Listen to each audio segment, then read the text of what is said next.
Hi everyone, this video is sponsored by OneFootball. OneFootball is the app that you all need. We all have it here at Newcastle Fans TV to get all the latest information on Newcastle United and the Premier League.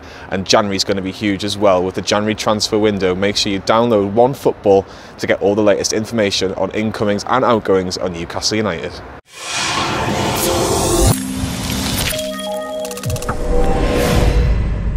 Newcastle Fans TV. Yes, hello everyone. This is the last word, as you've seen Johnny there. We are sponsored by the OneFootball app, keeping up to date with all of the stats.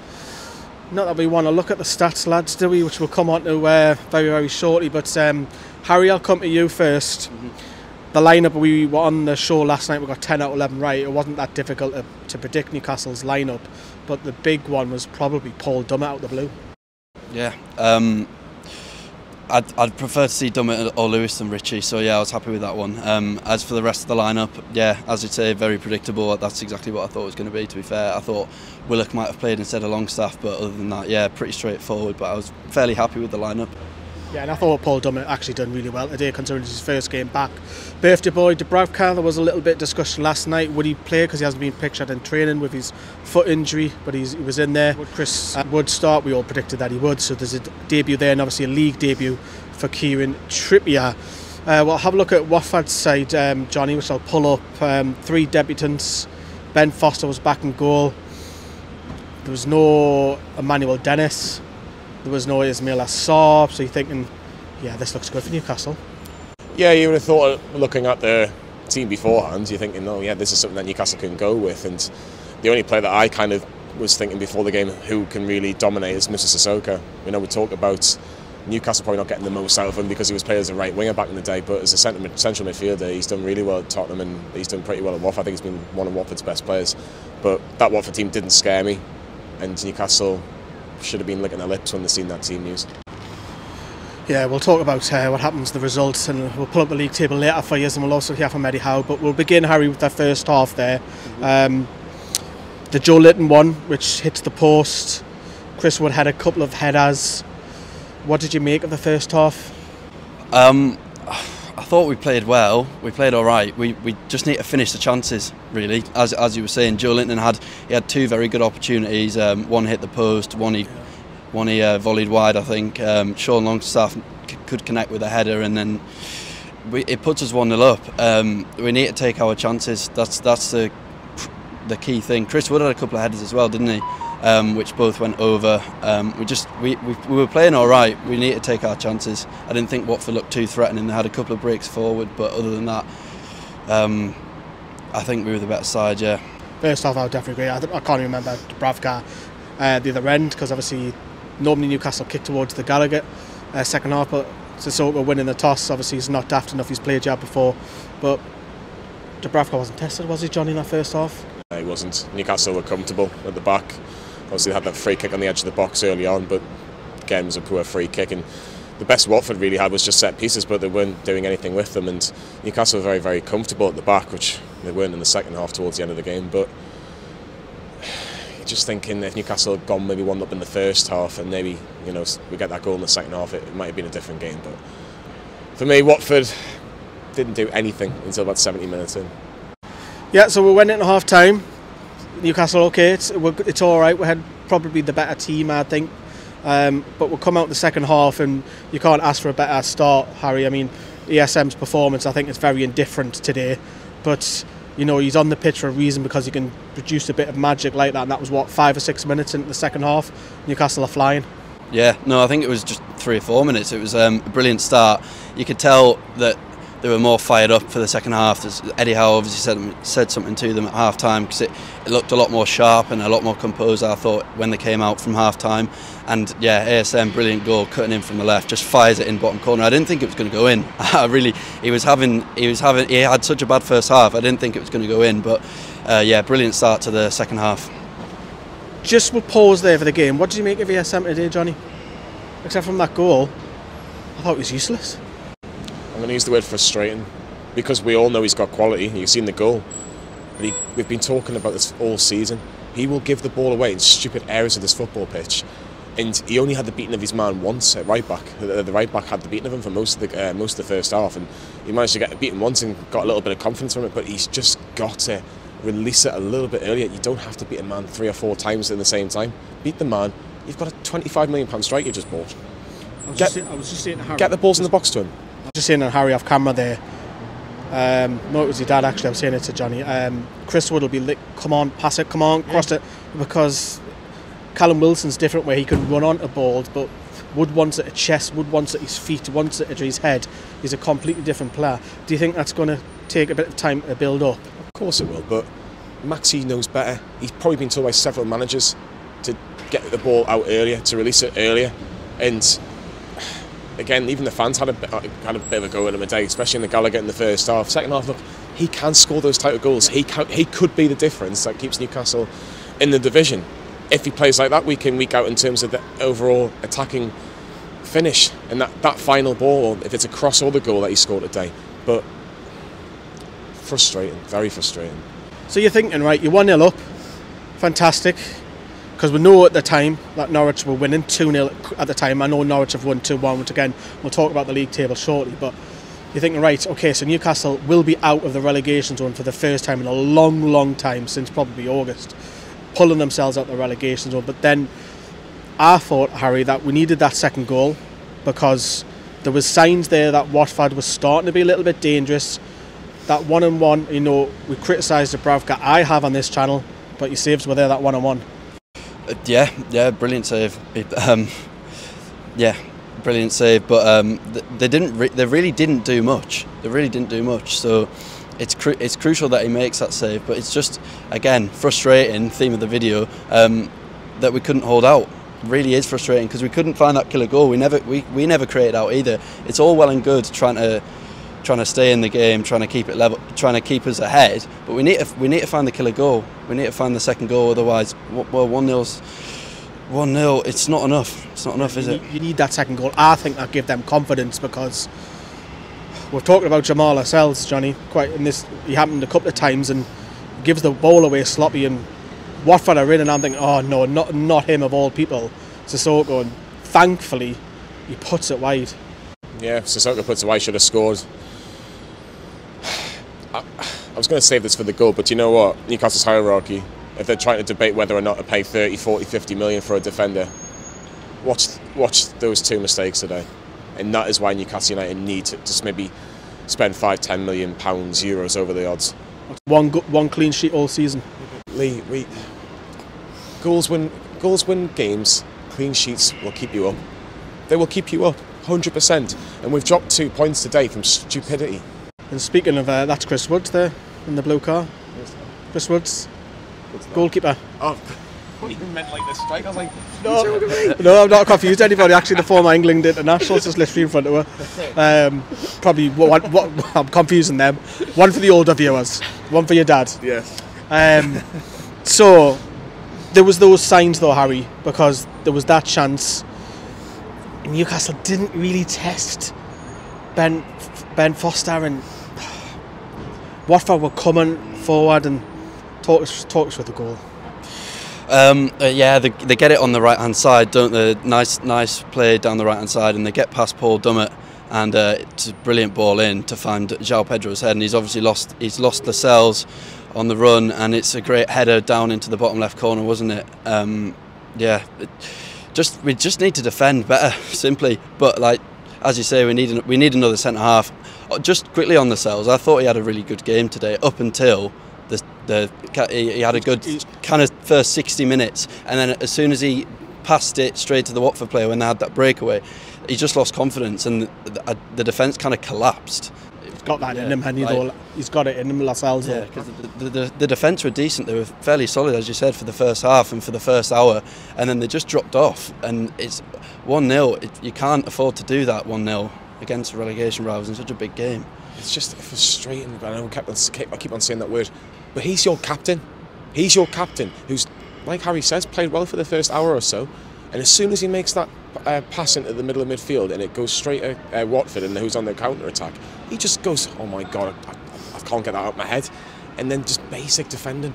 We're talking about basic defending here. If you watch that goal back, it's not hard to keep with your man, but we've seen that goal so many times in the last 4 years. I remember Dominic Calvert-Lewin getting a goal for Everton against Newcastle, same sort of goal. You know, that is the reason why you need to go and say, do you know what, as much as we don't want to pay that extra 5 million, that extra 10 million for a defender, they won't make mistakes as often as that. I'm sorry, you've got to just spend the money. You've got to spend the money, whether it's Sven Botman or Diego Carlos, whoever it is. Where was your first choice? Just spend the money on it. So, yeah, so the sucker punch is because it came so late. And even then, for me, Harry, is that Watford looked like they were going to go and win it. Yeah, we still weren't going forward. Yeah, it was worrying. I don't remember. Did they have a chance afterwards? Not necessarily, but they had confidence. They were getting in our pitch. We couldn't get it on the pitch. Yeah, they were the side with more kind of momentum and more forward pressure. But yeah, in the closing stages there wasn't too much going on. But Watford looked the more threatening. It, yeah, really frustrating one. It's a bitter pill to swallow because. Yeah, we just needed to hold on. We really did. It's such a crucial game. It's so frustrating. It is. The final whistle then went, and obviously the players were half clapped off the pitch. Joe Litton's got a lot of love, had a flag today, and the fans were singing. I thought he was actually put in a decent performance. I actually thought Sean Longstaff did. You know, we criticised him, Johnny. So there is some people who have come out away from today's game with 7s and 8s, hopefully from scoring the players. With the lads who are online doing that. Look, we'll talk about the league table in a second, but we've got reaction here. Have a look at this. This is from Eddie Howe. No, we can't be satisfied. We're hugely disappointed. We saw this as a big opportunity for us, but that's what we've got. Yeah, so now we have to dust ourselves down very quickly, adjust our mindset and get ready for another massive game next week. Yeah, we feel that way right now when we're winning the game so late. Into the match. We saw it as a big opportunity before the game. It's an even bigger opportunity in that moment, and as you say, conceding goals late and dropping points has been a common theme this season. That's something we need to definitely work. So Eddie Howe is disappointed like all of us. Johnny, must-win game. We haven't won it. No, we haven't won it, and I think Harry put up a good point actually in the match reaction. You know, you looked at the next 2 games thinking, well, if we can get 4 points from Watford, Leeds, you know, that would be a good return. You would take that. It just makes every game now almost must-win. There is that gap between us and Watford. Leeds and Everton, if Leeds lose tomorrow against West Ham, and if we can get some sort of a result and beat Leeds, brings them back into it, brings Everton back into it, and you're thinking, well, hold on a second, we've got a bit of momentum, you know, 4 points from the last 2, and you think, well, go on then, let's see what we can do. But are you worried about Burnley having so many games in hand now? Not at all, because they're going to get burnt out. They've got, like I say, they're meant to play Watford on Tuesday, which is a huge game of football, massive game of football. What do you want from that, a draw? Yeah, I think a draw will probably be the best result. You can't have Watford winning, and if Burnley win, they go above us. So yeah, a draw has to be the result for that one from a Newcastle bias point of view. But you look at that after that Leeds game, there's a 2.5 week break from that Leeds game. We need to make sure by that Leeds game, in that last week of the transfer window, whoever you want, make it impossible for the other teams to say no. Literally go, we're going to have to let him leave, whether that be a loan, whether that be a permanent.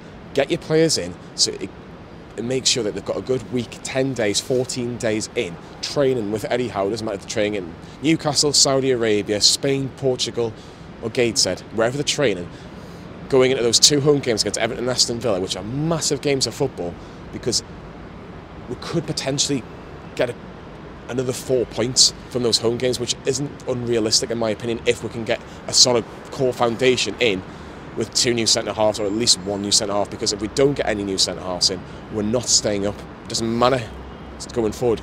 The goals at the back with stupid mistakes will not keep you in this division. Yeah, and we talk, you know, Leeds, because Leeds, yes, hopefully they get beat off West Ham, but if we then beat Leeds, Harry, you know, close them into a little bit, and funny enough, I thought I would never say this, but I don't want Rafa to leave Everton, because they're in free fall at the minute. You want Rafa to stay in his job, because Everton and the Scousers that might watch this, they'll be worried about their team. They'll want Rafa gone, because if we can, I know these are massive ifs, but we've got to win. We've got to win soon. Yeah, we have to beat Leeds. My attitude is we cannot keep saying, oh, we've got a draw, it's a point. We've got to start winning. we can't. Yeah, exactly. You can't just say, oh, they scored a goal.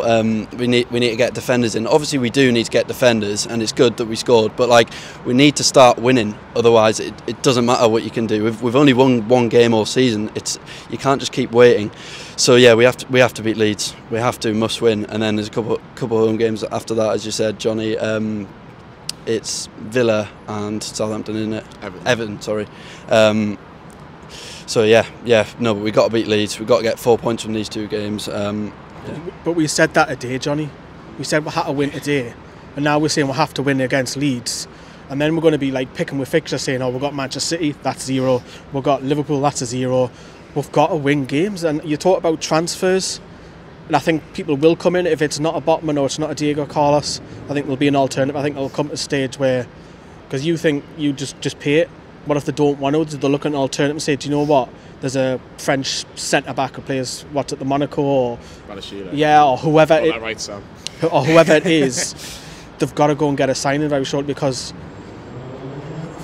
let's just say there is no signings at the moment. Eddie Howe seemed to be settling a little bit on the team, on who he's picking, except from Paul Dummett today.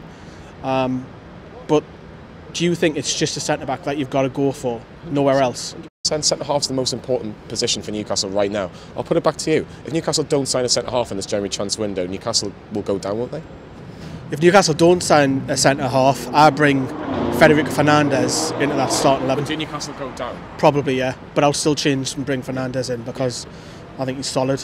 He is solid, but the thing is... He doesn't even get a kick. The cells at the minute is very hot and cold. Hot for 60 minutes and cold for... You could say that about Fabian Schär as well, and I don't even want Kieran Clark anywhere near that starting 11. But that's the thing at the minute, Lowly. We're talking about all these signings. If not too sure. They're all poor. Exactly. So you need to... Sometimes you're just going to have to bite the bullet and just say, look, you knock on the door to Lille or you knock on the door to Sevilla and you go, how much do you want for your defenders? Seriously. Because we're seeing Sevilla's head coach in the press conference come out and bite a little bit and saying, no, he's not. And then obviously Lille have said the same thing, that he's not for sale, maybe in the summer. There's obviously talk that Milan want him with Botman. Yeah, there is, but I'm saying, you look at the clubs that have had investments, right? They've gone, right, this is our number 1 target, our number 2 target, if we can't get number 1. And they go and get the business done. They get them done and they get the players that they want. I'd rather them go and spend 30, 40, 50 million on a defender that they really want, trying to keep Newcastle up, then go, do you know what, I think Fabian Schär, Federico Fernandez and Jamal Lascelles might just do us a job, you know, because they won't. They are not good enough anymore. They really aren't good enough. We can have them in the comments saying, well, Fabian Schär's done this since he's come back to the team, Jamal Lascelles has done this back in the day. On this performance, in the last 30 minutes, and now to the end of the season, we've seen so far this season, we've played 20 games, we've got 12 points on the board. Newcastle are not going to stay up with the defence we've got. It's as simple as that. They need one, at least, new centre-half. Even go and get 2 if you can, but 1 new centre-half. Get 2 settled and go, you need to keep us up. Because if we don't keep clean sheets, we won't stay up. It's as simple as that. We'll let Harry have the last word. We'll try and spin some positivity onto it. Does anybody from today's performance today and think, you know what, Newcastle got a point today, but I can come off the pitch today and I played well? I'm struggling. I think the fullbacks were decent. I think Trippier was good. Trippier was solid. I think the centre midfields. I didn't think Longstaff was great. I disagree on that. I'm not saying you think he was great. I'm saying I didn't think he was particularly good. I thought he was average. I think John Joe Shelby was a bit rash, getting booked early on, so he couldn't really put any challenges in throughout the game. And who else was? Do you know what I would say? Mm-hmm. Who's been our best player for the last 6 weeks? Joe Linton.